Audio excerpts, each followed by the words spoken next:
Start. ప్రపంచ కుబేరుల్లారా, ప్రపంచంలో అత్యంత ధనవంతుడు నెంబర్ 1, 2, 3, 4, 5, 6, 7, 8, 9, 10. మరి ప్రపంచంలో అత్యంత ధనవంతులే కానీ ప్రపంచంలో అత్యంత శాంతిగా నేనున్నాను అనగలరా? ప్రపంచంలోకెల్లా నేను ఆనందంగా ఉన్నాను అనగలరా? ఎందుకని? పోనీ మీ సంపద మీ కుటుంబాన్ని ఆనందంగా ఉంచిందా? శాంతిగా ఉన్నారా? ఒక్కసారి మీ కుటుంబాన్ని అడగండి. ఇంత సంపద నీకు సంపాదించి పెట్టాను, మీరు శాంతిగా ఉన్నారా, ఆనందంగా ఉన్నారా అని ఎవ్వరూ చెప్పలేదు. అందుకనే ప్రతి ఒక్క మనిషి కూడా ఆందోళన, ఎమోషన్స్ తోటి సతమతం అవుతూ ఉంటుంది. ప్రపంచం నిన్ను దుఃఖ పెడతాం లేదు, నీలో ఉన్న ఎమోషన్సే నిన్ను బాధిస్తున్నాయి. మళ్ళా మీది గాఢ నిద్రపోగానే మీలో అనంతమైన శాంతి, ఆనందము నెలకొంది. అలాగే ఒక చీమ కూడా నిద్రపోతూ శాంతిగానే ఉంటుంది.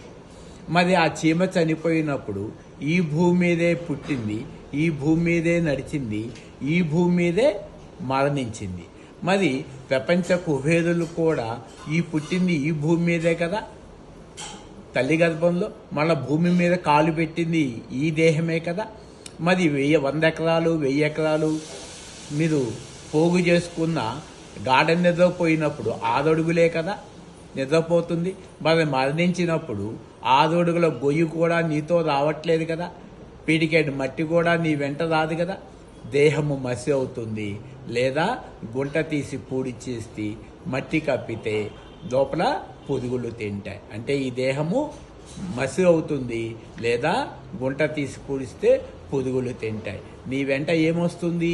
కేవలం నీ మనసులో ఉన్న ఆలోచనలే వస్తున్నాయి.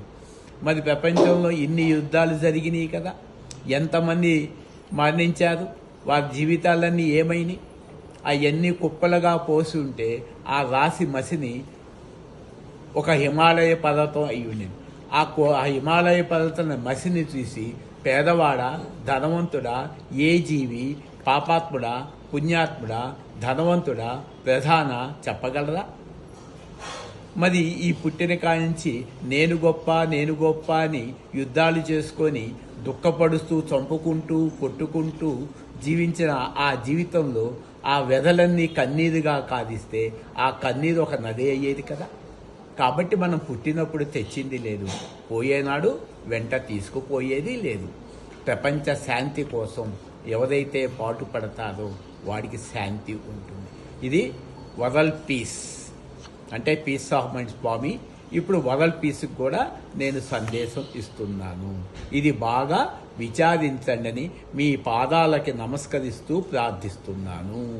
ఇకనైనా అంతరంగంలో యుద్ధం చేసి కామక్రోధాల్ని జయించండి. మెలకువలోనే మీరు ప్రతి మనిషి కూడా శాంతిగా, ఆనందంగా ఉండగలరు. బాహ్య ప్రపంచ యుద్ధంలో ఎన్ని చేసినా హింసేను, మనసుతో అంతర్యుద్ధం చేస్తే ఉన్నది అహింస. అహింసో పరమో ధర్మః.